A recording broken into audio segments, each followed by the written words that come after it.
Great, thank you very much. All right, I would like to call this meeting to order. This is the Hamlet of Beavercreek Community Meeting. It is Wednesday, February 23rd of 2022, and I'm calling this meeting to order at 7:01 p.m. This meeting is being conducted via Zoom and it is being recorded. That being said, just as a reminder, if you have any questions or comments, to please use the raise hand feature so we can call on each person as they put their hands up. And do we have any participants yet? Looks like we already have, wow, we already have 5 attendees, Barbara and Peter and Claire and Dan, Dirk and Trevi. Great, wonderful.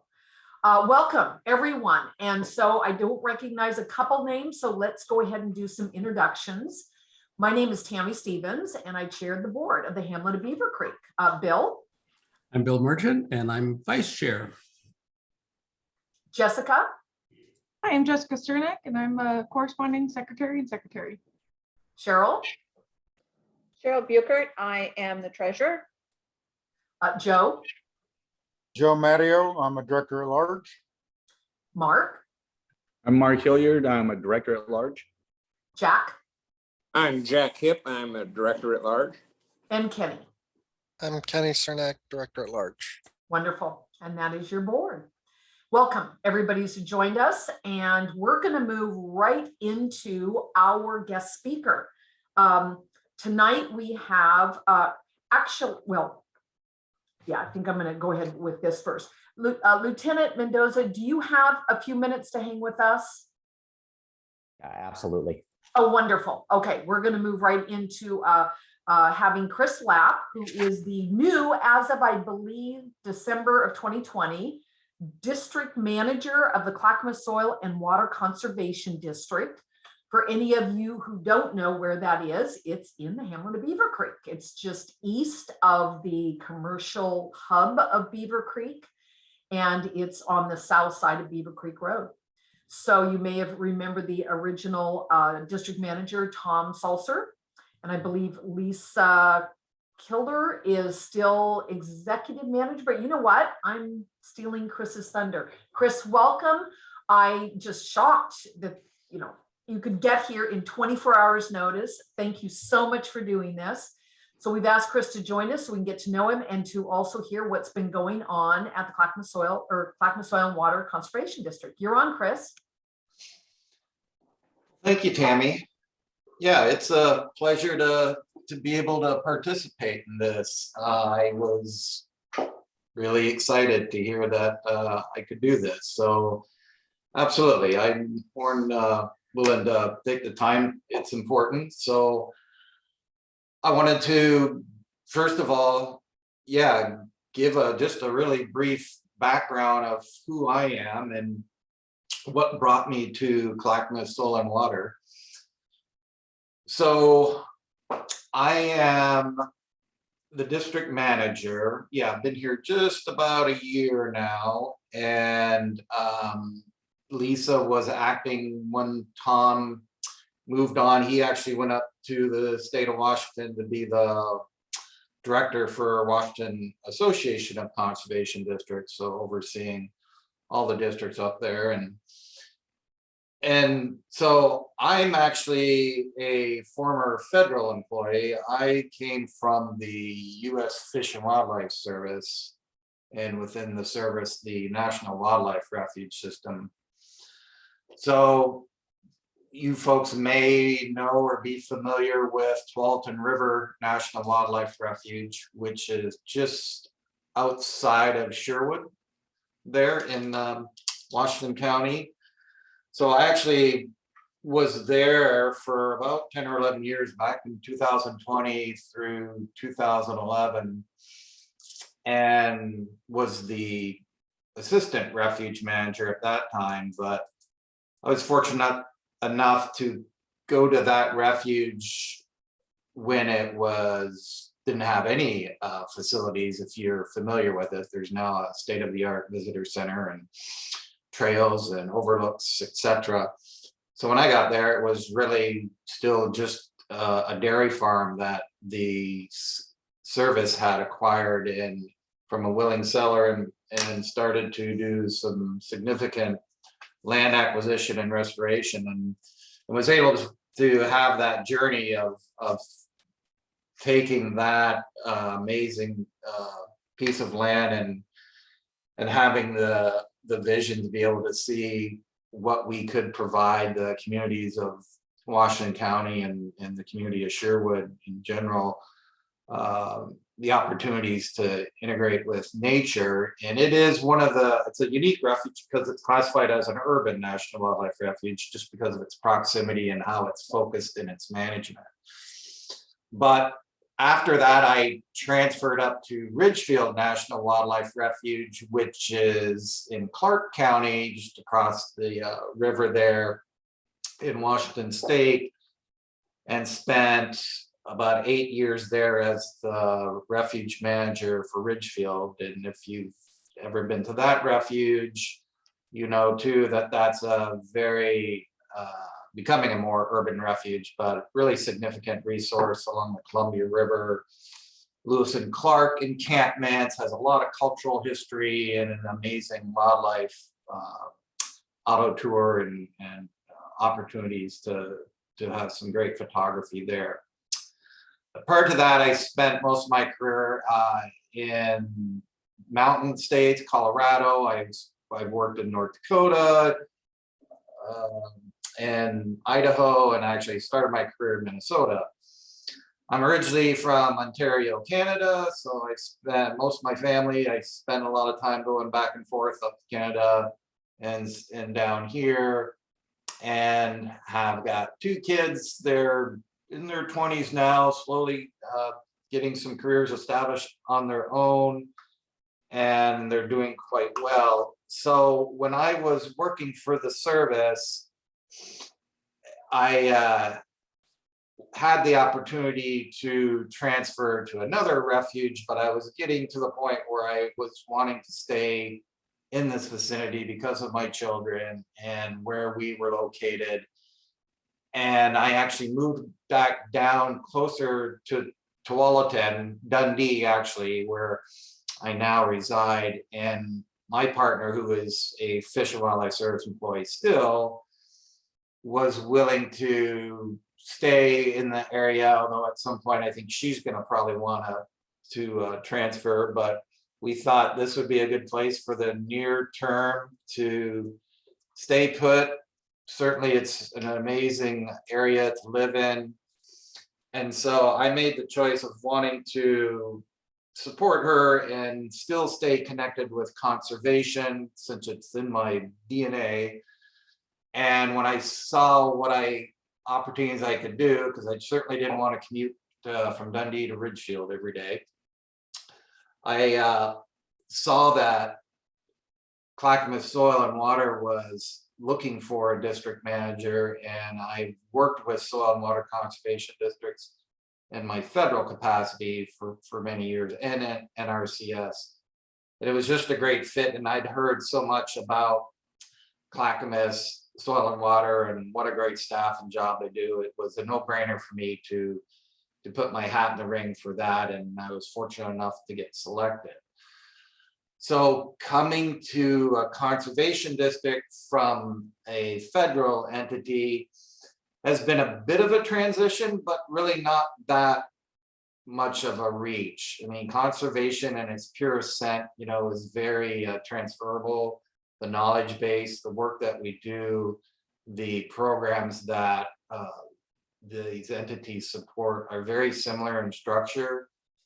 And fortunate to have such an amazing staff that is really well versed in the programs here and has a great connection with the community.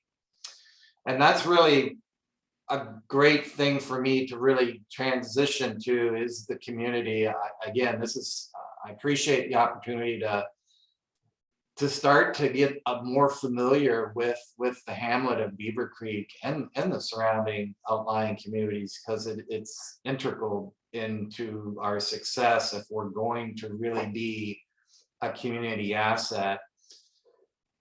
And what a better way to do that with this new facility here in Beavercreek that sits on that 15-acre farm that has some great agricultural history and tradition tied to it.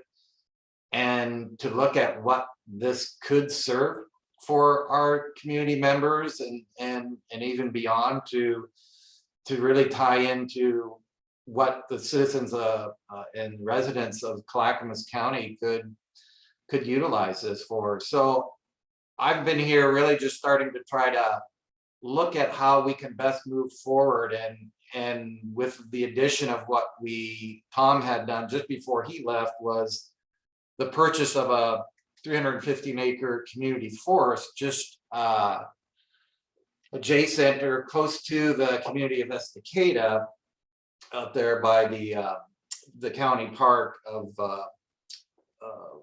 the oh good Lord, for the creek of the conservation reserve where Eagle Fern Park is. And so the easement program that transitioned into purchasing that property was quite an endeavor. But here we are again, we're at a point where we could look at what that community forest could do, especially with the close proximity to the county park. There's BLM land, there's PGE property, and what we could provide for recreation to the residents of Clackamas County.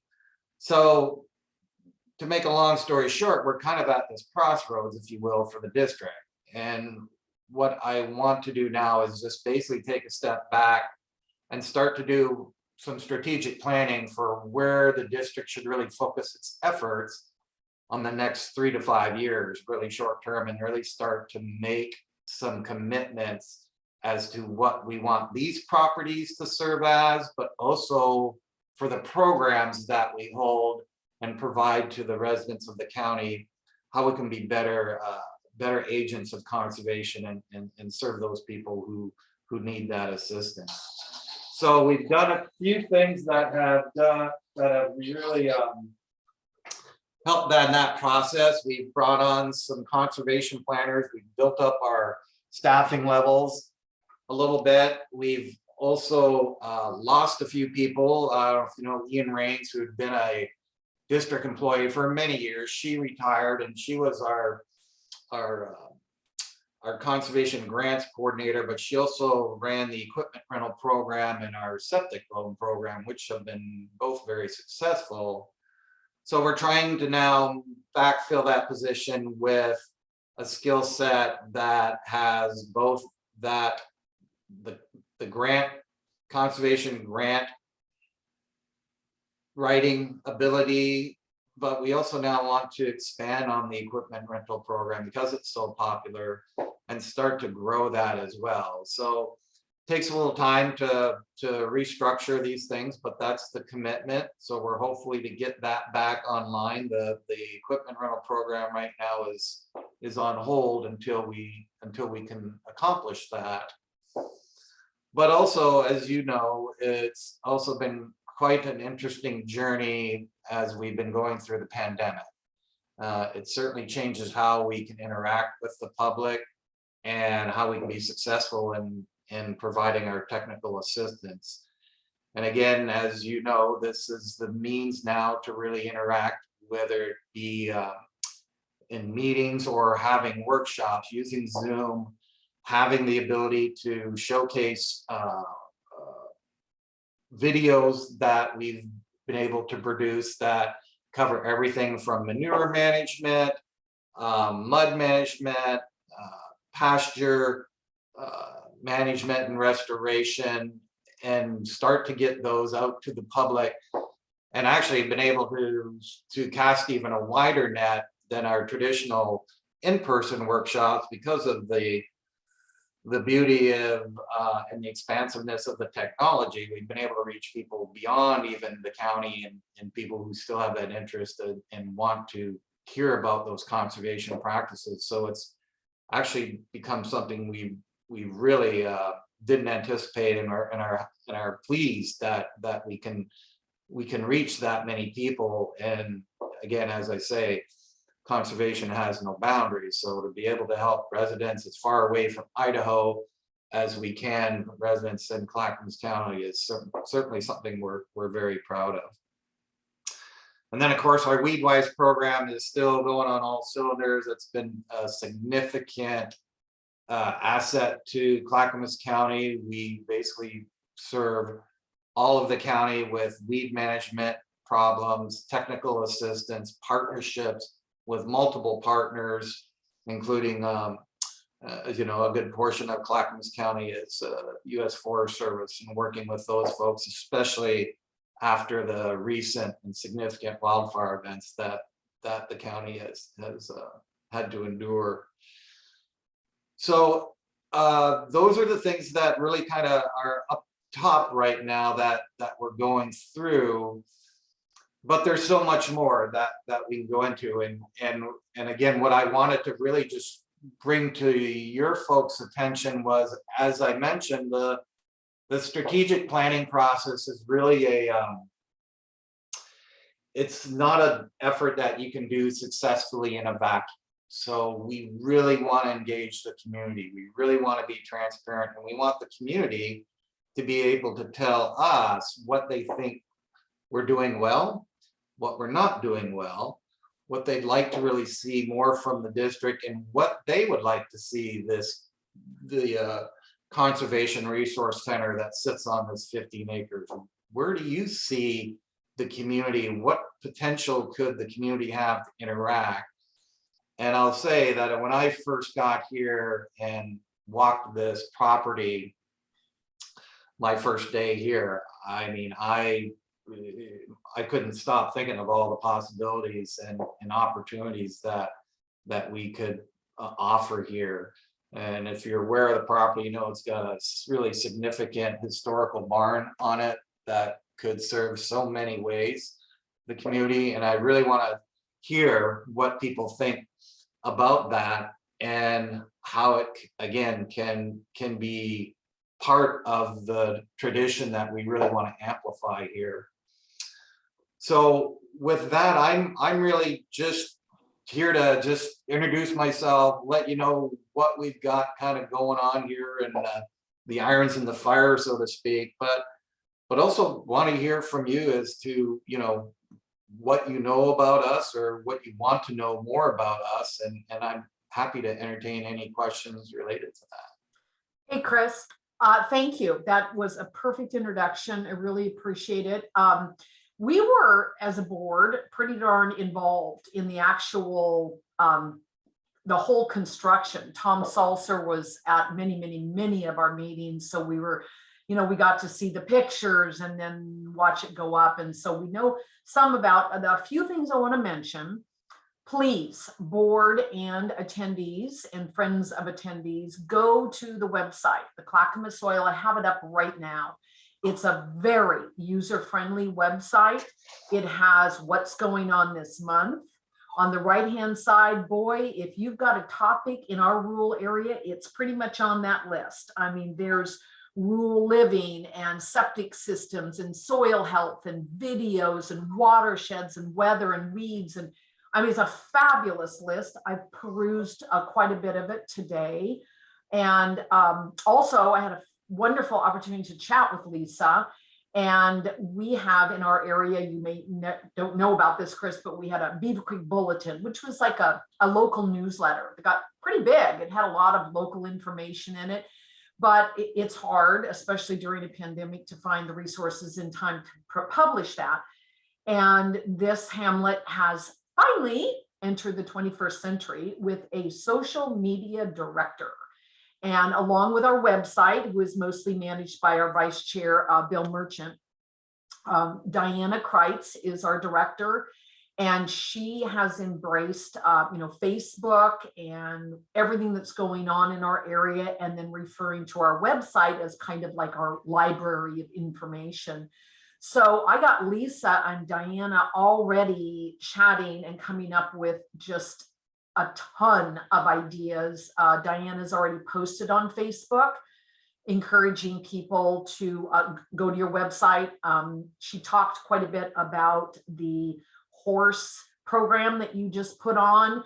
And, you know, Lisa was telling me that it was a wonderful program, and it was all virtual. However, it was able to handle up to, I believe she said, like 250 people. There were people in Marion County, Multnomah County. It was very focused on horse properties and how to manage mud mitigation, pasture management. It was just wildly successful. And so Lisa's believing that it may have a second round. And I sure know a lot of people that would like to go through that. Anyway, as I was trying to say, we do know a lot about it, but we want to know a lot more about it. And if you choose to get input from the community, like via a survey, then we'll definitely want Lisa and Diana linked up, because I can't imagine like everybody in Beavercreek, and we also cover the Karis area, so we're a very large area. I think everyone will want to give input that's close to you. And I see Kenny's hand up. I just wanted to make sure you saw there was a question in the chat. Oh, wonderful, Kenny. Thank you very much. Let me see. Why? Oh, in the chat. Oh, that's Kenny. Thank you for monitoring that for me. We have a question here, Chris. It says, do you ever partner with Clackamas Community College's Arboretum? I don't know. That's a great question. I don't know if they have in the past or not. I know that we've got our own arboretum here for the noxious and invasive weeds, but that's a good question. I'm not sure if we have or not partnered with them. Great. And then any other questions from board or attendees? Okay. Anything else you wanted to share, Chris? No, again, and I appreciate Tammy, hooking up with Lisa and the other folks there with the Hamlet. That if we can amplify the outreach and the social media, there's nothing but positive that can come out of that. So I appreciate it. Great. Just checking one final time. Do we have any? Oh yes, Jessica has her hand up. Yeah, Tammy, thank you. Mhm. And thank you, Christopher, for joining today. One thing that hits particularly close to home here is we have a little seasonal creek on our property, and it was like completely inundated with invasives that we tore out a couple years ago, and now we're trying to like rebuild up that area. My question to you, especially being part of like the county, is like what to like I guess how much of a what's the right question here? How to make sure that we are planting appropriately for the area without like doing more damage than we don't want to do. That we're trying not to do, you know what I mean? And don't get me wrong, I mean, my husband brought out like we had, I don't remember what her name was, but a lady came out and from, I think it was from the Soil and Water District, that provided like natural plants to plant in that type of seasonal creek type area. But I guess what's your recommendation on people that have my kind of property? Yeah, Jessica, that's a great question, and that is right in our wheelhouse with our conservation planning department. We've, again, like I said, we've been able to build it up. We've got a little bit more capacity now, but that's their forte, is that technical assistance, if you will, that can come out to landowners, whether they be rural or urban for that matter. You know, obviously we're a tax-based funded district, and there's no bones about it. I mean, a good portion of our tax base is coming from that urban component of Clackamas County, and that's another thing we need to reassess. You know, how better to serve those folks that even have backyard, you know, small habitat patches, if you will. But it all matters, right? I mean, invasive species, it doesn't take them much to to get a foothold and expand. So whether it's a rural or urban property, that's our role, yes, to come in there with landowners, talk it out, hear from what their expectations or what they think, and provide that kind of technical assistance or direction, if you will, as to what should be planted where and when, right? And then even how to manage invasive species, because they're not going to go away overnight. And so you have to kind of have a commitment and the tools that do it, in a way that's effective and efficient, if you will. So my point to that is, yep, pick up the phone, or as Tammy said, connect to us on the website, and we'd be more than happy to help out. And Chris, we have a question here. Are you open for walk-ins to see the facility, or still closed due to COVID? Yeah, we're still closed. We're following the Oregon Health Authority guidance right now. It's looking like things are starting to turn, so we're optimistic that we can make that happen hopefully sooner. And we had hoped at some point to have some of our community meetings there, just as a way to share with the community. So we'll be looking forward to that. And I see that Mark has a question. Well, you guys pretty much touched on it. I was wondering if there's putting in a plan for, as the state and the county open, as the COVID wanes, to start getting the public to get more personally involved with the facility. Yeah, Mark, that's our intention. We're gonna, as things start to open up, we certainly want to make this center, available to the community and start towards that direction. And do you have a good representation of the history of that property there on site? Well, we do. I mean, we were just looking at it the other day. We've got these outbuildings that still have some material from the previous landowner, and I'd really like to have right where you enter into our building there's kind of a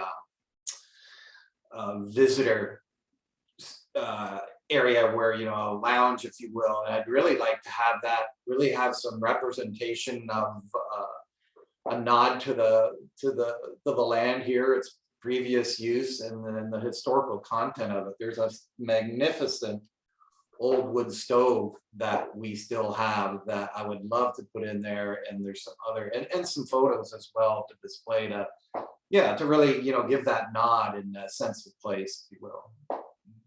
I'm assuming that Gene and Larry Scow, who owned that property prior, Roaring Creek Ranch is what it was called at the time, are still in the area, just up in the Upper Highlands area. Probably available. I know I was an employee of Larry's when they moved onto that property. I helped build that pond that was there. I helped the Scows retrofit that barn way back in the 80s. So there's some history, and you still have some access to some of that history as it is. Yeah, I'd love to connect with him if that could be possible. It'd be great to meet him. Well, it's very exciting partnership, Chris. I did have one question from our social media director. Let's see, she said somewhere on the website it says we have conservation planners who can assist, but there's no follow-up on how to reach these planners. Do we just go to the contact us and complete? Is that the way to do it right now with COVID? Yes, Okay, I'll let her know that. Okay, very good. I'm not seeing any other questions. Chris, again, I can't thank you on such short notice for you to come and visit with us. We had actually lost our speaker for tonight, but yay, glad about that. I think I just saw another question pop up. Hold on. There's a couple of them in the chat. Okay, hold on. Oh my, now there really are. Here we go. One is, what about holding a farmer's market at this site after we open, of course? Yeah, again, these are the things that we really want to hear, and that's the forum for that. As I mentioned, the planning effort that we're going through, we want to have these ideas and concepts brought to us for consideration, and I'll just tell you, the timeline of that, we're in the process of trying to get a facilitator to help us through this, because it is it's something that we certainly don't have the skill set to coordinate ourselves. So we're hopeful to start those planning efforts, if you will, here mid-spring and get into summer. It's I know it's probably not the most ideal time to do such a thing, but it's nature of the beast with just timing and everything. But this is where we start to look at what the community likes to see, and those ideas are what we want to hear. Awesome. Another comment, I believe, doesn't the Scow family's child live across the street? And I believe the answer to that is yes. Here's another one that says, we have so many hobby farms who grow organic produce using sustainable farming techniques. It would be a great way to showcase them. So I think that's really another comment for you, Chris. Wilson, stop. Sorry. Disregard. Okay, hold on. I do. Here's someone who has a connection with an individual who has the Camby Farmers Market up and running. So just love this forum. It's so nice to get all these resources. And I do believe, just to comment on the Camby Farmers Market, I believe our Parks Committee is already chatting about just such a thing. So we're going to want to get Aubrey linked up with Mark and Cindy. And Mark, you have a comment. I was just going to say that this is the perfect time to be looking at planning ahead and partnering with Clackamas County and the Water District, because that's the exact type of thing that we're looking at and trying to move forward with and start doing some of the logistics planning. So perfect timing. That's great. I think that's it, Mark. Thank you. Thank you, everyone. Chris, again, I can't thank you enough. And we look forward to having you back. We will be pests, we promise you. Great. It was a true pleasure to meet you, and we'll see you again soon. And will you thank Lisa again for us? I will. Thank you. Wonderful. All right. Let's move along. I see our lieutenant. It's a long title, actually. Watch Commander Lieutenant Marcus Mendoza is with us this evening. And for those of you who have not been on a community meeting where Lieutenant Mendoza comes and visits with us, he is with the Clackamas County Sheriff's Department, and he pops in at each of the community meetings that he can attend and gives us a brief what's going on with the Sheriff's Department, and then certainly welcomes questions. So Lieutenant Mendoza. Yeah, thanks for having me again. It's always a pleasure. Yeah, tonight's just kind of a quick update. We got some good news this week, and I was just going to share that with you guys. And then I have a follow-up from a question that I was asked last time. I don't think I recognize the person being here, but we'll still follow up with it. Like everyone else, we've been dealing with issues and challenges with COVID, over the last 2 years now. And our jail, the Clackamas County Jail, has been through different phases, been closed. Essentially, there's, we're always accepting serious crimes, but we did scale back, and the less serious crimes were just handled through the court on a book and release type of or a citation basis, and then they went through the court process. But the good news is that we've been slowly opening back up, and the sheriff had sent out an email and announced that here on the 1st, in 7 days, or actually less than 7 days because it's February, the jail will be opened up back to pre-pandemic status, which we are all excited about, because it's just helping us get back to normal and go through the normal processes that we normally do. So that you will see. My hope is that you're going to see actually a community impact on that, just because it's nice not to have to take people to jail, but it is also good to have that consequence if you do need that. There are times where people need to go.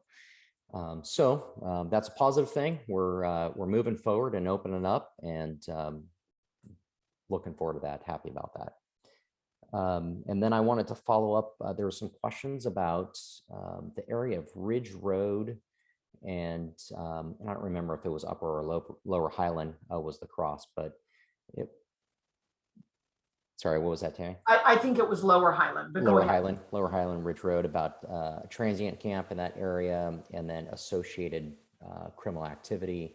It sounds like a lot of it was going to be things that were reported or people had seen on social media. And so what I did was I worked with our crime analysis people, and we mapped out a mile radius from that intersection to see if there were what types of crimes had been reported or what types of calls had come in over the last 6 months. And happy to say that there really wasn't a lot. And of those calls, only 4 crime reports or police reports were generated. And one of them was a trespass, but none of the others would have been like what we'd consider transient related. I think one was a death investigation, was a traffic crash, and things like that. So completely unrelated to that. So what that says to me is a couple of things, which I had mentioned last time, is that a lot of times people will share on social media kind of what's happening in their neighborhood, or things that they see or things that they perceive. And then also share secondhand information, what they heard from somebody. And whether those things happen or not, say we're just talking crimes, if somebody broke into a house or stole gas from a car or something like that, we encourage you to call the sheriff's office to report those crimes so we can document that, we can track it, we can work on it if there are any issues. But none of those issues were reported to the sheriff's office. So could be a couple of things. It could be either, just hearsay, people talking, people assuming or thinking things, or it could actually have happened. So we'll just take that moment to encourage people. If you are the victim of a crime, or if someone tells you that they are the victim of the crime, ask them or encourage them to call the sheriff's office to report that, and we'll document it and we'll work on it. And then the second part of that is, I think that it's pretty natural that people tend to, when you see these things on social media, you feel that the crime rate is going up. And in reality, I think it's maybe more people are just talking about it more, right? You're seeing it a little more often. You're having more community interaction, which is outstanding. But it's, it's, I guess, in your forethought instead of, watching the news and that's something's happening, in another town, you're hearing about it next door or close to you. And so it just feels like crime's going up. But looking at the statistics of what's been reported within a mile radius of that area, there really wasn't anything significant. So that, I think, is good news in a way. And I just wanted to make sure I got back to you guys on that. And Lieutenant, we do have a question here. Will you Yes. guys be responding to abandoned cars with no plates? Just saw one on the side of the road at Henrici Road. Vehicle thefts are crazy and they are dumping them out here. And Yeah. so what do you know? Yeah, absolutely. So, that's an easy one. If it's a stolen vehicle, we will come pick it up. Tow truck will get it if it's not drivable, or we get a hold of the owner and we get rid of that vehicle. We just call the non-emergency number? Yep, Okay. non-emergency. We'll come out and find out if it's stolen or not. If it's abandoned, we have to follow some certain regulations of, we'll tag it for, put an orange sticker on it for 72 hours, and then it can be towed after that, unless it's hazard. And then we'll tow it if it is a hazard. So yes, so the answer to that question is, yeah, we always respond to things like that. There are circumstances where it makes it difficult without opening a huge can of worms. We're, talking about like these zombie RVs that get dumped. That is something that I'm actually sitting in a lot of different groups or committees that are kind of working to solve that problem. In short, what it is it costs $2,000 to $3,000 to remove and dispose of those RVs, and the tow companies don't want to pay for that. So the question is, do taxpayers pay for it, and where do the funds come from? We have some options, but not, none of them are great, right? There's no big pot of money out there to get rid of these RVs. So we're working on that, and it's something that we're constantly evaluating and looking out for. A comment is, yes, but these trucks are worth $40,000 that are stolen. I'm not sure if that's really a question. I think that's just more of a comment that some of this stuff's expensive. Yeah, no. So if it's stolen, it's someone owns it, so they'll want it back. And if it was insured and it's already been paid out, then the insurance company wants it back. So the stolen vehicles get recovered and taken away. Tow company has they have vested interest in that because they'll get paid for picking it up. The problem is that the RVs that are falling, when I was talking about RVs specifically, those that are falling apart, it costs them money. No one's going to come pick that up. No one's going to give them any money for it. And it costs about $3,000 on average to dispose of it. So it actually costs them to pick it up. So that's kind of the hurdle with those. But yes, the abandoned vehicles, the stolen vehicles, those get removed for sure. And that non-emergency is 503-655. Is it 8211? 8211, correct. Wonderful. Yep. Okay, just FYI for all of our attendees. Anything else that's on the radar? Pun intended. Yeah, hey, we're always looking for good people.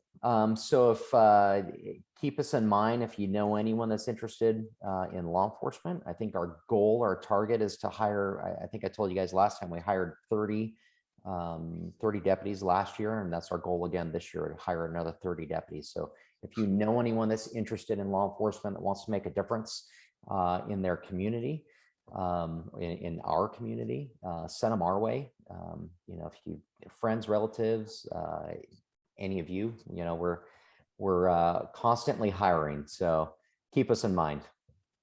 Great. Lieutenant, thank you. We always appreciate your attendance and your information and following up. That was really, really kind of you. And I do appreciate your hard work. So there's a nice comment in the chat room.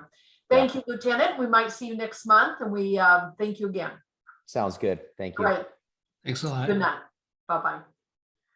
Okay, we're going to, oh, yes. Cammy, I just said, I wanted to say it's a little alarming that the emergency or non-emergency number by heart. I do. I send it out, unfortunately, on Facebook all the time, because you'll see somebody, you're like, no, this isn't the forum. This is the forum. And so, yes, I do, unfortunately. And I've unfortunately called it too many times. So, but thank you, Bill, for recognizing that little bit of information stuck in my brain. All right, the next item on our agenda is public comments and questions. If there's anything on the agenda that you'd like to bring up or have a question, always welcome to do that. And it doesn't necessarily have to be during this part. We're always welcome to chat about anything, anytime. And I'm not seeing a hand up, but if there is one later, we'll call upon you. Our next item is land use application. We just have one, and I'm just beyond thrilled to see our applicant is with us this evening, Bruce Akers. So let me introduce this land use application. It's Z004-22. The property owner is actually Catherine Bodas, trustee, and the applicant is Bruce Akers. This is at 21198 South Beavercreek Road, Oregon City. The property is zoned rural residential farm forest 5 acre. They are on 1.47 acres, and they are requesting a new home occupation permit to operate a small processing lab to produce natural products out of lavender in a 24 by 48 foot detached accessory building. So normally what happens here, just for Bruce and any new attendees, is the board normally reviews these applications prior to the meeting, and if we see anything missing or we have questions, we get a chance last week to make sure that all the data is here, and then we invite our applicants to join us, which worked, yay. And so now we open it up for any comments, questions, concerns, anything of that nature. And we have Bruce. Do you want to bring Bruce over, Jessica? Great. Bruce, you're on. That is just a really interesting picture. Hi, Bruce.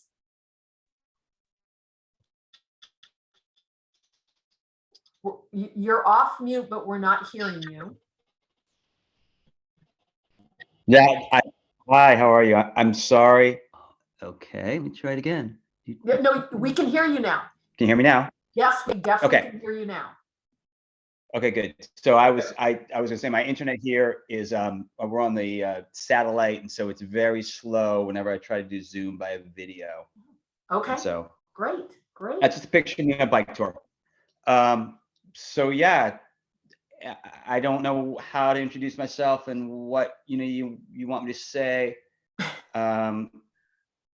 I've been doing this about 25 years, working in the personal care. We bought a house in Oregon City about almost a year ago, right on Beavercreek. You've probably driven by it. If you ever go from Beavercreek to Oregon City, it's right between them. Old farmhouse. And yeah, so we want to we're trying to grow lavender there. We're going to start. We have some growing in the ground now. We're going to grow more this next year. And we want to just do a little production facility that we can make products out of local Clackamas County and Oregon materials. And yeah, as a retail, not a retail, but as to other places that will do retail.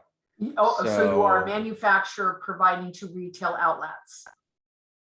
Yes, no retail yet. And I'm not saying yet, that has nothing to do with this application. We just bought this property and I heard someone talking about having a farm stand. We'd love to do that. We'd love to do farm to table. We'd love to do all these things. We have a beautiful property of 10. We actually have 10 acres. Just at 1.4. It's actually 9.6. And it's, so we would love to, it's an old, 1900, 1906 farmhouse. We've got a 6,000 square foot barn from about 1910, water tower. It's a unique property. But right now, we're going to start with just getting a manufacturing facility to do some local products. Excellent, Bruce. I guess when we've had home occupation permits come before us, some of the questions are things like noise, smell. Are there, after the manufacturing process, is there like a byproduct? And if so, how is that dealt with? Those are kind of the normal questions we receive in a application like this. Can you speak to those? I can. Let's start with noise. We will make less noise than the actual road of Beavercreek does. The only thing, we may run a compressor every now and then. We're not gonna have any heavy machinery. There's no presses. There's no air hammers. There's nothing like that. We'll run a compressor.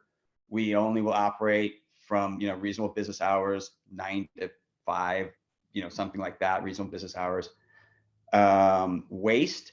There really is not much waste. The waste comes out of like some cardboard that obviously we'll throw into recycling of the packaging. And then, that's really it. How about basic smell? Like lavender smells great, but is there an odor?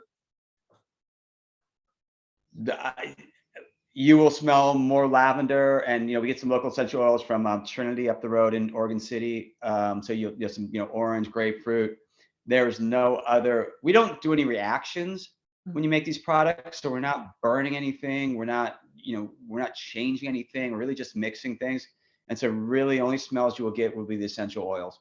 Oh, very good. Some people don't like them. Some people hate lavender, and some people hate orange.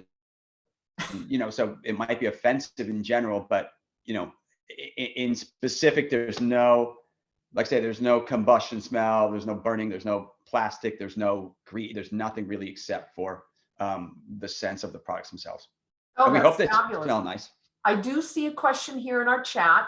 How about like large truck traffic, or how about just speaking to traffic itself, like number of employees or things of that nature?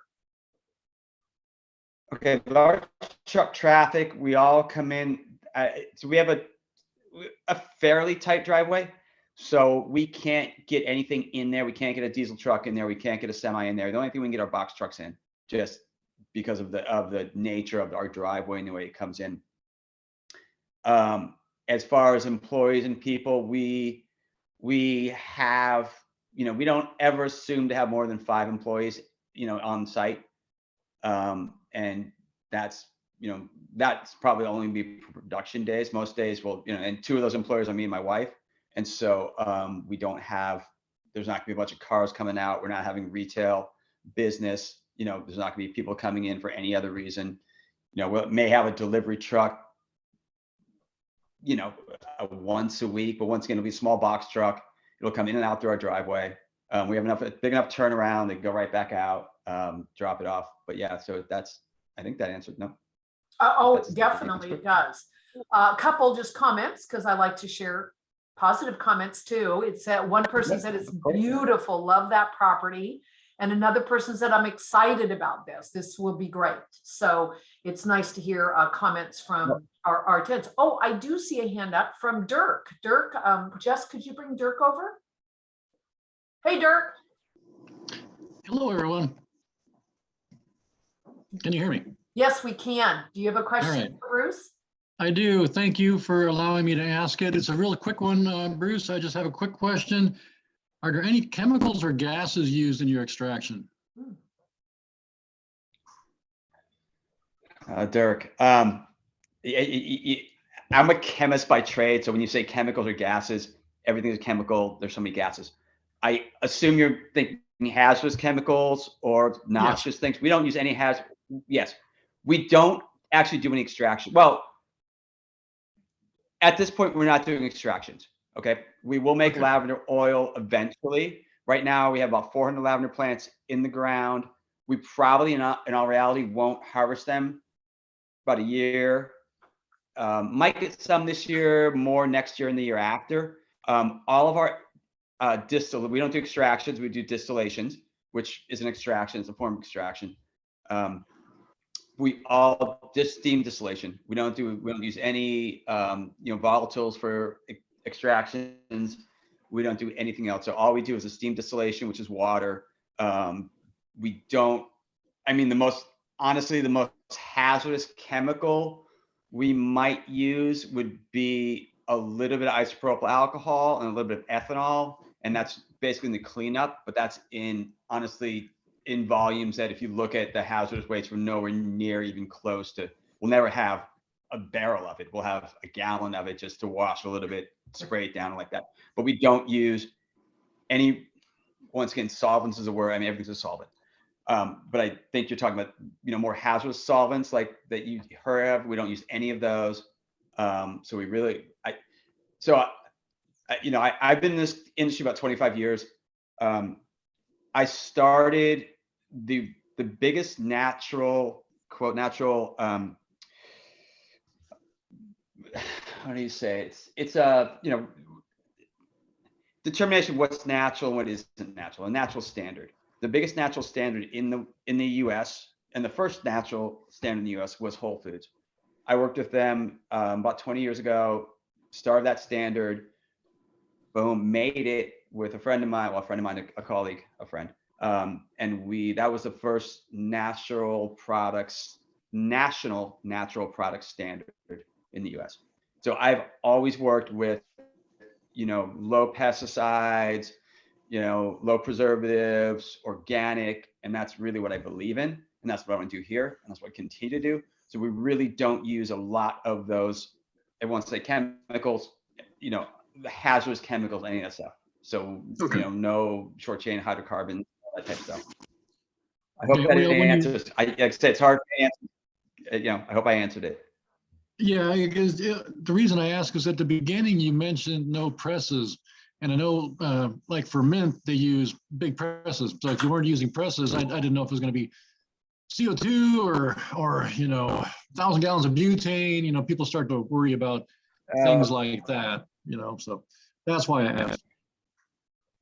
Awesome. Thank you. Oh, go ahead. And I meant that more as like hammer mills as a press. We were talking about sound. So I meant more like a hammer mill or like a, that type of press. I didn't mean like we have mechanical presses and stuff like that. But when I said that, I meant more like that type of, large scale noise making thing. Sorry. Okay. Understood.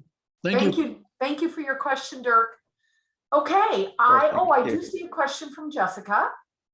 Yeah, just a quick question. Bruce, thanks for joining today. I'm a little confused. course. The application says 1.47 acres and you were talking about almost 10. What's the difference there?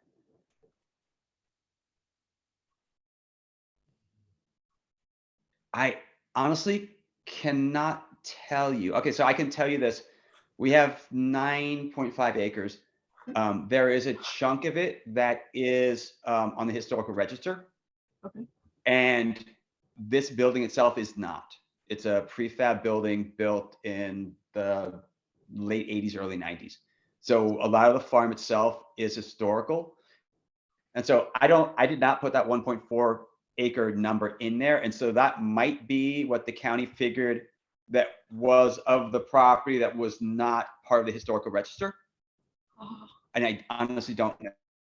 That's when I heard that number, I was like, I did not put that number in, but yes, we have almost 10 acres.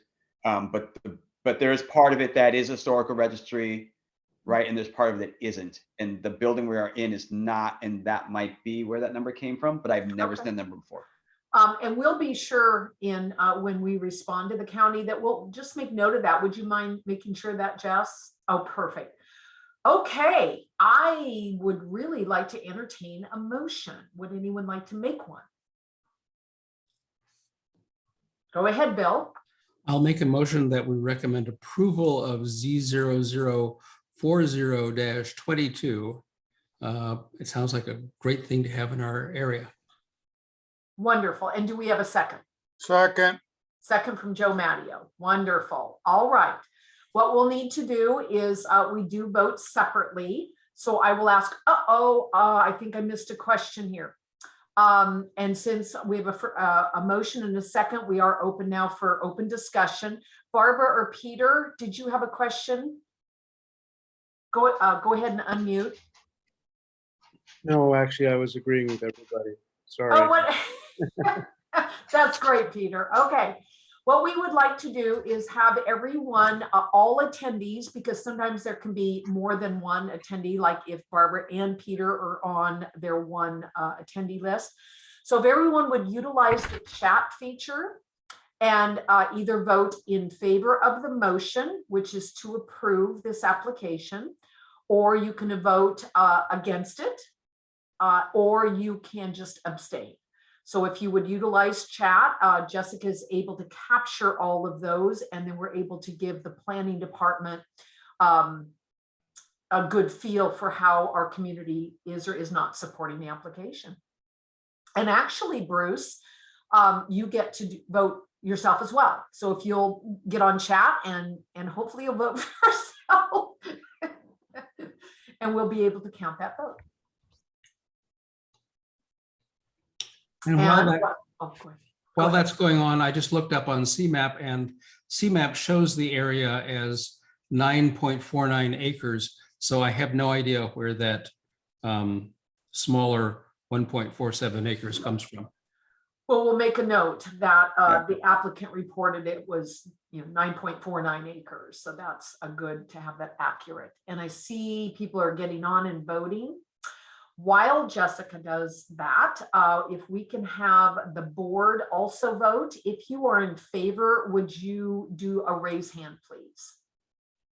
And Jessica, yours hand is raised, so just nod your head yes if you want to leave it that way. Beautiful. Okay. And we have 7 in favor. Am I, Cheryl's got her hand up. 8, I'm sorry. Okay, Cheryl has herself, and Kenny, okay, we have 8, so that would be 8-0. So unanimous on the board when we get to that point, and no rush, Jessica. Okay. Can I say one thing? Oh, absolutely. Please feel free.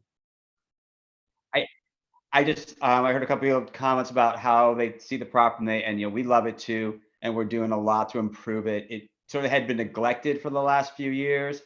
And we really do hope to bring it back to the community. And this is the first step. And we're really excited about the community and living here and just bring this place back. 'Cause it is a really beautiful property and it's got a lot to offer, and we would love to have, things down the road. I guess we already won, but things down the road, love to have kids in here, teach, show them lavender, show them the different things, and just, really make it a place, because especially there seems like the properties, the big place down the road is getting built up, places down the road are getting, either side's getting built up, and just have a farm here that sort of still just, reflects the older sort of farming community that this was, and have a water tower, which is, 100 years old, and sort of people can see how, Clackamas County used to be. And that's sort of what we really love about, that's why we fell in love with the property.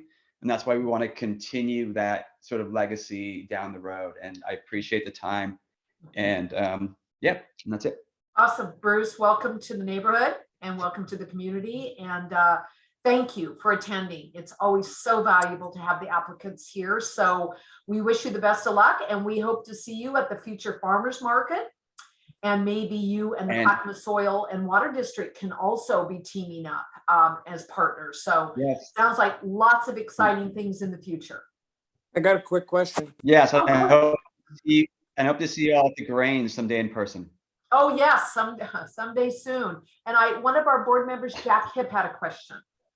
Go ahead. I'm kind of confused. The address lists Oregon City. And I'm kind of confused. Where exactly is this? It actually is in Oregon City. It really is. So I was confused. That's why. Let me interrupt you, Bruce. You are in the Hamlet of Beavercreek. You are outside of the urban growth boundary of Oregon City. You're well south of it. Correct. And Jack, this is the beautiful White House over on the east side of Beavercreek Road. Right there, there's a little bit of a bend. And right across the street, they have the goats. Isn't it across from Lammer? There she's showing it. Yes, there it is. Yep, that's us. South of Camellia. Beautiful. Yep, that's us.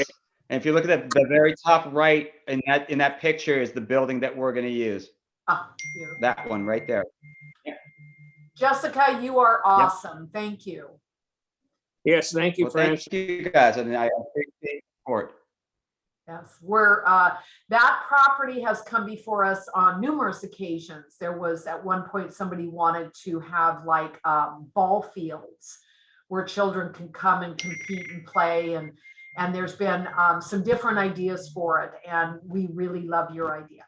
So yay, the best of luck. And just FYI, Bruce, we don't make a decision here. We are advisory to the planning department of Clackamas County. So we will be sending our letter recommending approval, but it will actually be your planner. I think it was Loretta Gonzalez that will be approving it. So, and there's always conditions that you have to meet and all stuff like that. But anyway, Yes. We're in great support. I thank you for the support.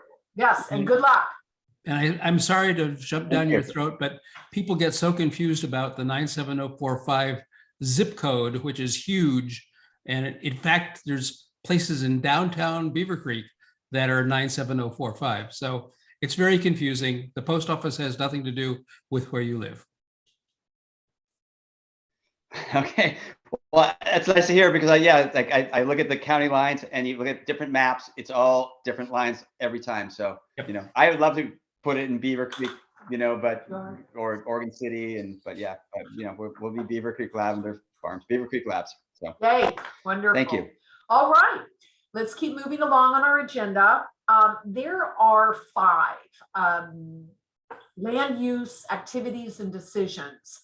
I don't know, I'm hoping that everyone is able to go onto the website and see our agenda. So instead of reviewing all 5 of these, if anyone wants us to speak on any of them, or if there was one in particular that somebody had questions about, we're certainly happy to answer those. Oh, Bill, you have your hand up. It's not really about any of these things. I just wanted to point out to people that we've decided to put decisions that we get on the website as well as the applications. In the past, we've always put the applications on, but sometimes the decisions, you never saw anything more about it. You never knew what happened. So now we're going to be putting the decisions on the website, just like we have the applications. So you can check back and through that Z0 number, whatever it is, you can find the both the application and the decision. And importantly about the decisions, the conditions of approval. If an application is outright denied, there's no problem. It doesn't happen. But if it's approved with conditions, the conditions of approval are sometimes significant, and neighbors may want to make sure that those conditions of approval are in fact being met. Bill, thank you very much. And actually, Bill's been putting them on, so thank you for that too. It looks like we had in our attendees 12 in favor and 0 opposed and 0 abstained. So it was a unanimous all the way around. Wonderful. And Aubrey saying thank you. Wonderful. All right, let's keep moving along. If anyone has any questions about applications of the past or decisions or activity, let me know. Let's move on to reports. Cheryl, do you have anything to add to your treasurer's report? The only thing I'd like to add is that I have created and sent to our board the fiscal annual summary of income and expenses. If we were in a regular meeting site at the Grange, I would have handouts to hand to everyone. If any of you are interested in looking at a copy of that report, send me an email to treasurer@beavercreek.org. Great, great. Always good for transparency. Thank you very much, Cheryl. Bill, would you like to share some information on transportation tonight? Do I have to? Yes, you do. Sorry. Yes, you do. Okay, so right before this meeting, I came out of the Community Road Fund Advisory Committee meeting, which this is the second, we met in August, I think, of last year. We're going to meet in September again of this year. The Community Road Fund Advisory Committee advises the county on where to put in congestion relief projects. And we have 4 major ones around in the county right now. Some of them are getting done. There's also another group that looks at safety, and there's been lots of safety improvements made, and another group that looks at paving. And paving has been done, and paving is going to be done in the future. Our paving projects were Karras Road and Ferguson Road, and that's pretty much done. That was done last year. There are a couple more paving projects coming up on Redland Road, which is not really in our area, but it's, you know, a lot of us are affected by Redland Road, and there'll be a couple of paving projects in there to put in turn lanes. And those are the only real projects that the community road funds are looking at right now. I did get an interesting printout of what the estimated distribution from community road funds was. Originally, ODOT estimated that by this time we should have received $23,611,457. In fact, we received $21,591. And so we're about $2 million short of what we thought we were going to get by this time, but that's still a lot more money. The actual county share of that revenue was $10,795,774,000, which is a lot better than the 0 that we had before the Community Road Fund went into effect. And that is the fee that you pay when you renew your vehicle license, vehicle registration, I should say. One of the things that happened when the VRF was put in to effect was, unfortunately, trailers got caught in it. And Tammy knows all about this. She was very vocal in saying, no, you promised not to put the fund on trailers. And the county has taken this into consideration. The county is going to be presenting the staff is going to be presenting a resolution to the board later this spring that the board will take up and adopt. And when the board adopts a resolution and it becomes county law, that trailers will only be charged $5 instead of the full vehicle pays. That means that then the county staff can start negotiating with ODOT to get that actually reduced. And Mike Besner, who's the chief guy at transportation, says he thinks it'll probably be January of next year before that actually goes into effect, but it is going into effect, and that's the good part. And it was terrible that it took so long to happen, and particularly with COVID messing everything up, things just didn't work very well. So those are the main things I wanted to talk about transportation. The tolling still is a major issue for both the county commissioners and for the citizens and for everybody except ODOT, who wants to steam ahead and put in tolling first and foremost right here on the 205 bridge. Various rates have been quoted for tolling. The top rate would be like $2 to cross the bridge. And that's only to cross the bridge. There are going to be 4 or 7 segments of the tolling part. So you could pay a few bucks to go from Oregon City to Stafford if you wanted to take 205. This is clearly not acceptable to many, many people. There are lots of people who are raising up in arms about it. There is something called the No Toll Army. If you're interested in searching for that on the internet, you'll find the No Toll Army, and they have lots of places for you to get involved if you're interested in getting involved with opposing the tolls. There has been a bill introduced in the legislature or in the half session that was introduced.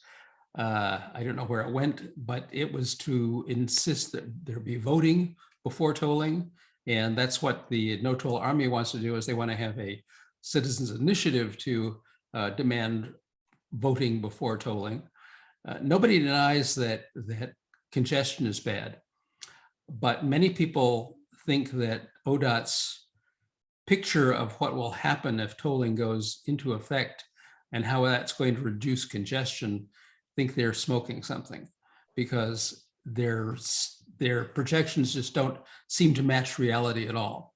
So there's a lot of discussion. It's still up in the air. It's still being discussed. There's I have no resolution for you. I can't tell you what's going to happen with that because nobody knows. And a comment, Bill, on chat was yes, and the stress this would put on 99, right? Oh, not just 99, not just 99, 43. I mean, people would go over the old bridge rather than going across the 205 bridge.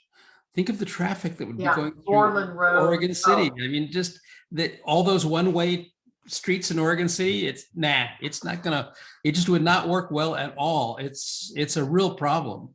And ODOT seems to be oblivious to this fact. They are looking at, they still have studies to be done. I'll give them that. They haven't finished doing the studies, but unfortunately, they seem pretty determined about which way they're going to go. So anyway, that we're still working on it, and I'm still sitting on it and still watching it and trying to do as much as we can to. And Bill, thank you so much for keeping your thumb on the pulse, because this is just, right. It's so statewide and there's so many people involved. And I know Bill's on so many transportation committees, so he's, really in the thick of it. Bill also chairs the board of the Beavercreek Cooperative Telephone Company. And so if there's anything new or coming up, I always like to ask him what he knows. Nothing is really planned. We just finished earlier this month. Many of the board members and some management staff went to Dallas to go participate in the Rural Telecom, I can't remember what RTIME stands for.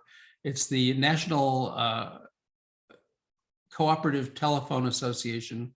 All the telephone companies that are cooperatives, not the Comcasts and those people, but all the other independent small telephone companies have an association. They get together, and that just concluded earlier. And It's really interesting. There's a lot of money now coming from the federal government in support of rural broadband. And we're certainly hoping to get some of that money into BCT.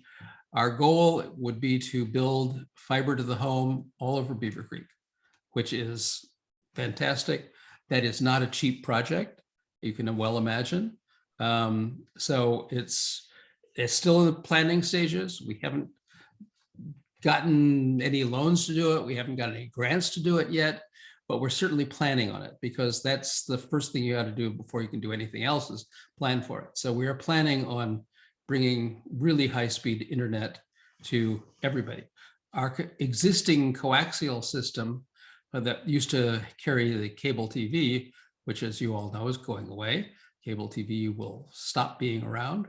That will free up more space in terms of gigabits on the coax, so that we can support more people with more high-speed internet as an interim measure until we can get really high-speed fiber into places. So that's that. I know Bruce was talking about using a satellite. Satellites are great. Satellites can cover areas that you can't cover anyway else, but they are not fast, and they are not really the total solution. So we're really trying to get fiber to the home in Beavercreek. So, Hey, Bill, we have a question here. It says maybe you can give us information on line updates.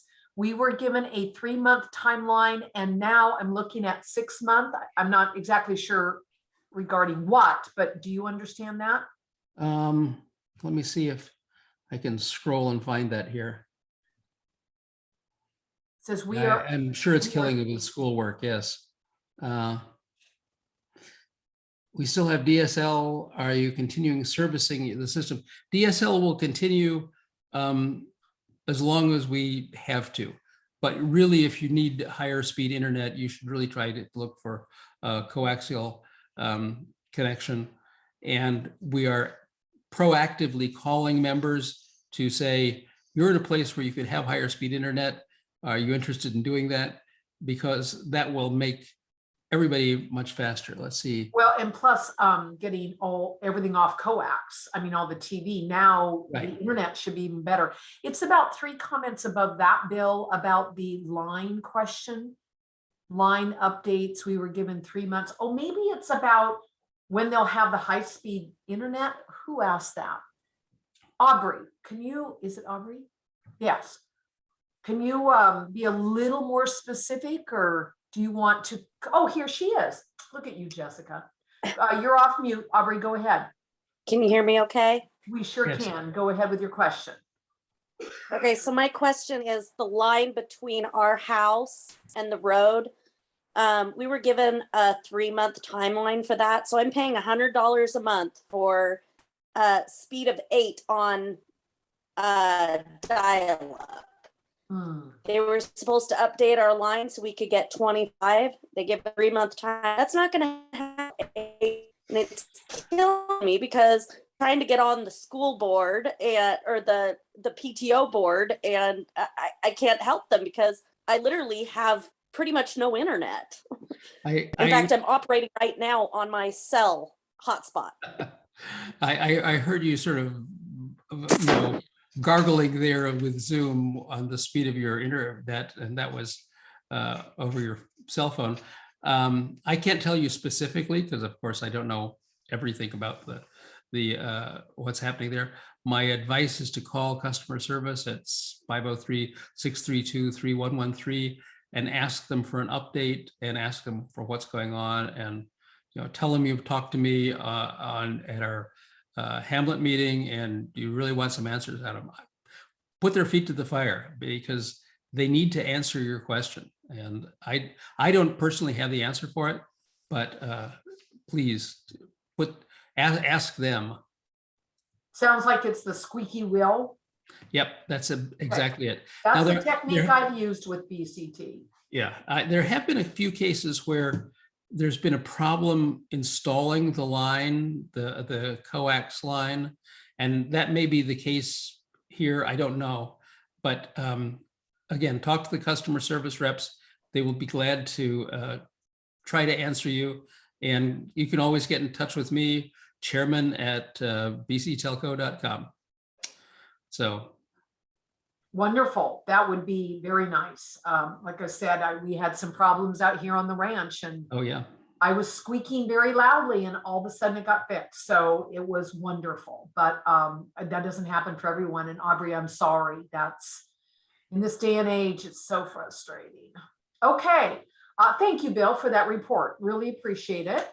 So Mark Hilliard, one of our board members, and his wife, Cindy Hilliard, have recently volunteered to be co-chairs on our new Parks Committee. So what does that mean? It means right now we have a park in Beavercreek. There's the little, I'm sure everyone's aware of Corner Park. And Corner Park is corner with a K because it used to be owned by the Kaufmans, if anyone ever wanted to know the reason for why K Corner Park. And Kaufman was spelled with a K. So Corner Park is actually owned by Clackamas County. It's just a little tiny park, but it's a wonderful place where we used to have a lot of community activities. And then ever since we merged with the Karis CPO, we now actually have another park that we don't know a lot about. We need to learn a lot about it and learn how to volunteer and bring that into the fold of the hamlet. And that's just down Leland Road on the same darn road. We just call it the Leland Park because we don't really have a name. And so we really saw the light shining that we needed to kind of get organized, because what better way to identify as a community and move forward as a community than parks. You can be outside, you don't have to wear masks, you can have things to do. And so Cindy and Mark have already been embracing the parks by doing maintenance and mowing and cleanup, and they were kind of a natural. And then I think I caught Cindy at a really weak moment, so talked him into it. But they have grabbed this ball and they are leaping down the field. And so Mark and Cindy, you're on to talk to us about what's up with the Parks Committee. Right now, we're doing things in small steps. As you can see, Valentine's, we lit up the gazebo in the area there for red lights and hearts. Now it's St. Patty's Day, and green lights and the shamrocks, clovers, stars. And there's in the works to do that for Memorial Day, and to do that for 4th of July, etc. And also in the works, we're trying to get together with Barb at the cafe and get support for some of the other local communities for both how they can support us and how we can do things that will be complementary to the cafe and also to other businesses around. Also, Cindy's been diving into seeing exactly what are the logistics and the rules and regulations involved with farmers markets, Saturday markets, the Camby, the Oregon City, all of that. And also along with Carla and our subcommittees. So we're putting things together, we're getting ideas, we're trying to field more ideas. We've already got one of the local organizations lined up to help us rehab the tree for Christmas lights for next year, or this year Christmas, so it'll be ready for this Christmas. And they're willing to offer all of the work to do that, to take it down and put up new lights and get that started all free. And they're capable of getting taller trees than what we have. So that's exciting. You notice that the one shed was moved off. And so to make it more clean and utilitarian, and that shed was is in the process of being repurposed into its new location. And we'd like to do some more cleanup, and we're going to get some more of the community together to start cleaning up, putting together the parking area and getting some of the briars and stuff off the edge, finding out and locating where the parameter and the preliminary side, the corner pieces are, so we know we're not spilling into the neighbors unless they'd like us to. And again, that's all part of the community. We need, like everybody knows, have a place for everybody in the community to start having a voice and getting together and redo that as everything starts to open up again. So that's in a nutshell. Cindy's looking at me going, okay, things are rolling. And right now I'm the one who's saying, hey, we can't roll too fast. We want to make sure we can handle what's going on, because I'm sure in a year or 2 or 3, it will get bigger and bigger. And that's where we'll look at other aspects of it. And partnering with the Conservation Center is an ideal. Utilizing the BCT property right across the street in a smart way. So we all get together and everybody in the community get together. I just look at it, it gets exciting when we look at what we can do and we'll be doing. A couple things, Mark, in addition, partnering with the Grange. That's something we've done in the past, and I know the Grange is super excited about. And also you guys have been talking about fundraising and grants, and I think we have found a really effective way or path to make that happen. So we have a local 501c3 that is willing to lend a hand in this process. So that really puts us way ahead and pretty excited. Wow, wonderful, wonderful ideas. One of the things we partnered with pretty heavily near the end with Barb and the restaurant was a concert in the park. I mean, they kind of took it over. They got the musicians, and then they had the barbecue there, and we basically sold some raffle tickets. They even ended up, bringing in the beverages. It may be something as COVID ebbs that we might be able to consider, if not this year, next year. But I know Barb loved putting that on, and that might be something we want to partner with them. But Already in the process. Oh, see, Cindy has reached out to Barb, and so that's those all things are being connected. We fabulous. want to build on what we had in the past Yeah. that was successful and try and keep it moving forward. I see here another suggestion, Mark, was maybe a plant swap. Plant swap. There's been conversation of how can we put in an old car gathering, car show, stuff like that. So we have to look at some of the things. What can the land support and not be destroyed, and things like that. So it's there's a lot of brainstorming, a lot of, like I said, plant swap is definitely an idea. The farmers market, I think, is going to explode. Yeah. So everything that and craft, not just the farmers market, but a craft show or combination thereof. People who are doing all kinds of things are already reaching out.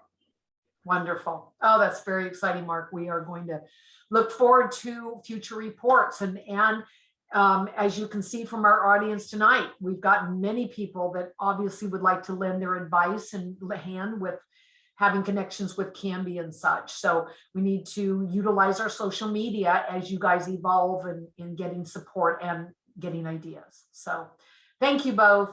I know this is a huge undertaking, but it's so exciting. Any questions from board or attendees? Okay, let's keep marching forward. Old business. I bet at least a couple of you have noticed a couple brand new signs up in the hamlet. We have one person in particular to thank for that. Joe Matteo volunteered to make that happen to the bitter end, and he pulled it off. So the Hamlet of Beavercreek signs are back up. They're there in front of the restaurant. They've been refurbished. They're gorgeous. I am so happy. I swear, I feel like the community is complete again. So Joe, we thank you very, very much. I do want to kind of throw out there that an idea has come into play, and that is to add a third sign at the top that says welcome to. So if anyone out there has a nice piece of cedar or mahogany that's a little over 12 feet long, about 3.5 to 4 inches thick, and about 1 foot tall, we could sure use that piece of wood. If you know of somebody or you got a referral or anything like that, let us know. We might have an engraver. It was actually the gentleman that engraved the Hamlet of. We don't know yet. We haven't made that contact. but that's an idea. So Joe, thank you. Would you like to say any words? Looks like you got everything. Well, there were a But lot of thank people you, that they were. but thank you to the other people that helped. It wasn't just me. It was Tammy, Mark and Cindy, DJ, and one of DJ's employees. Yeah, it was a team effort. Yeah, and Patrick, yeah. And Patrick, yeah. Yep, with the restaurant, yeah, Patrick Whitmore. So, and actually it was an incredibly fun day. It was just great getting it up and it looks just wonderful. We have a few more things we want to do, maybe plant some flowers around the bottom and stuff, but that'll come up pretty soon as it really is spring and not 20 degrees. But other than that, Joe, thank you. Thank you for volunteering. Thank you for making it happen. We're just too happy. And I'm thankful they're out of my barn. So yay. Okay, let's keep going. Under new business, Kenny Cernak, one of our directors at large, was just accepted onto the Clackamas County Budget Committee. And that's kind of a really big deal. There are a few advisory boards and committees with Clackamas County that are really big and important. And it's a big deal to be on it. And this was our very, very first board member to be on the budget committee. So Kenny, thank you for applying and thank you for getting on. Do you have any words of wisdom for us? No. No. And that's why he's on the committee, a man of very short words. Okay, next, also Kenny he's been an alternate. It's called the C4 committee, which is the coordinating committee for Clackamas County. It's a committee that comes together. It's all the mayors of all the cities. There's Hamlet representatives, which Kenny has been an alternate and will now be the representative for Hamlets. There's a CPO representative, and there's lots of service districts, the fire department, the sheriff's department. All aspects of Clackamas County come together under the coordinating committee. And it's really a committee that works as a county team, to face things like tolling and such. So, and housing and really big community things. So Kenny, thank you so much for serving, and we look forward to what's going on C4. Transportation meeting. Mark Hilliard has a huge background in transportation and construction and things of that nature. And as you all know, Bill Merchant is kind of our transportation guru here for the Hamlet. And the three of us met with some of the top people at Clackamas County, the transportation director, Jennifer Hughes, the transportation manager, Dan Johnson, Mike Besner, and Karen Burek, two people that are heavily involved in all the planning and projects for transportation. It took us about 6 months to pull this meeting off, but we made it happen. And we met with them. And the primary message was Beavercreek has been growing, Beavercreek is growing, and Beavercreek is going to continue to grow. And our biggest concerns as citizens of Beavercreek is being the world's largest cul-de-sac. We have now 2 major arterials in Beavercreek. That's Highway 213 and Beavercreek Road. And other than that, that's how we get in and that's how we get out. And with this kind of growth, we're very concerned about transportation and congestion. I'm a firm believer that you could make Beavercreek Road 8 lanes, but it wouldn't solve the problem. The problem is we've got a couple intersections that really cause bottlenecks. One being the Beavercreek Road and Highway 213. The other down there at the Jug Handle, the Redland Road and 213. Those are 2 intersections that not only cause a lot of backup, but also they're not on any state or county plan, immediate plan to be fixed. And that's concerning. They moved the bus barn out on Beavercreek Road. The college is growing in leaps and bounds, which is a great thing, but it's a lot of transportation. We have obviously the development across from the high school. There's always the Beavercreek Road concept plan that's been being planned forever. Tremendous amount of traffic comes through our hamlet now on 213. People from Silverton, Malala, Malino, all over. So we really have to work with the county and the state of Oregon as a team. We have to get to know these folks. We need to work also with the city of Oregon City to get in front of them. We need to tell them we are vitally concerned. We can't have responsible growth if we don't have transportation. I'm beyond confident that the county heard Mark and Bill and I loud and clear. And we are going to have to formulate a plan on how to get in front of and stay in front of our partners so that as opportunities come up, and I believe next January, the 10-year STIP is what it's called. It's the, what is STIP, Bill? State Transportation Improvement Plan? Yes, and in fact, it'll be starting before that. It'll be starting this fall. We'll be starting to get involved with that. And I am going to be heavily involved with moving forward on rewriting it. One of the things that the county has a county transportation plan, and the county's transportation plan has not been updated, and it seriously needs updating. And so that's where I'm going to be involved in large part, is with the county's system transportation plan. And I believe also the states. I think both are due for their updates really quickly. Yes, So, and they coincide, which is crazy, but it means things can happen.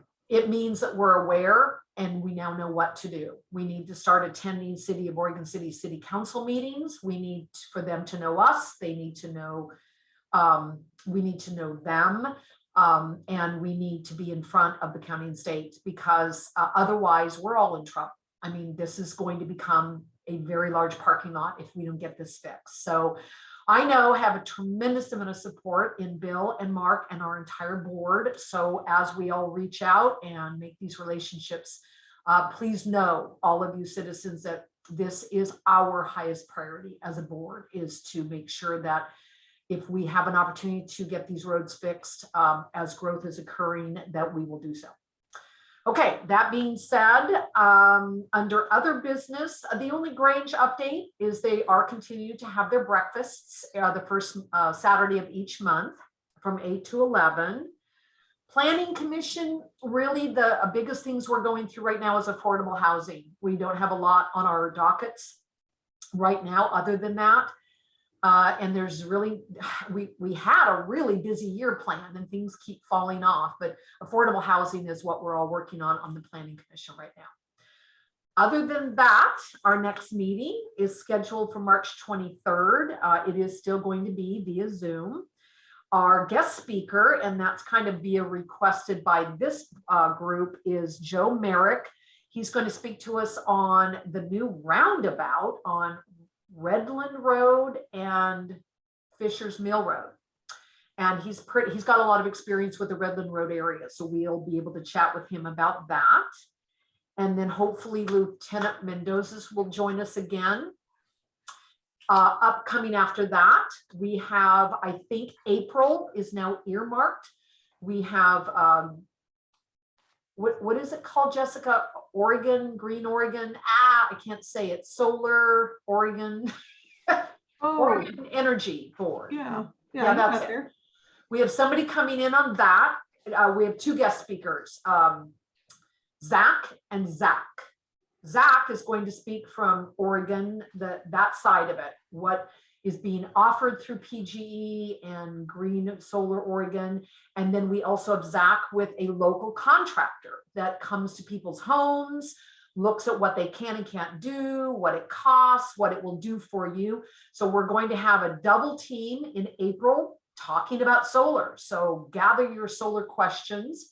And then we're hoping in May to have actually PGE come in and just kind of talk about where they've been, where are they, and what their goals are in the future. So that's our guest speaker plan for this year so far. I would always welcome anyone who wants other guest speakers. Please let me know so we can get them on board. And that is it. Any questions? I think we're going to go ahead and adjourn. Thank you. Oh, go ahead, Jack. Yeah, you mentioned that the Grange was going to be having breakfast. they didn't the first of this month. Was there a problem or? Oh, there was, Jack. Several of the members got COVID. Oh, okay. And they literally shut it down the morning of. They just didn't realize that people were sick. So yes, they still are planning to have it as far as I know. Arbery, Barbara and Peter and Bruce, Dan, Dave and Carla, Dirk, John, Laura and Megan, thank you. Thank you all for joining us. We look forward to seeing you next month. And thank you, board. So good night, everyone. And we'll see you next month and have a good evening. Tammy, what time do you want to adjourn? Oh, yes, let's do that. 8:41. You kill me. All right.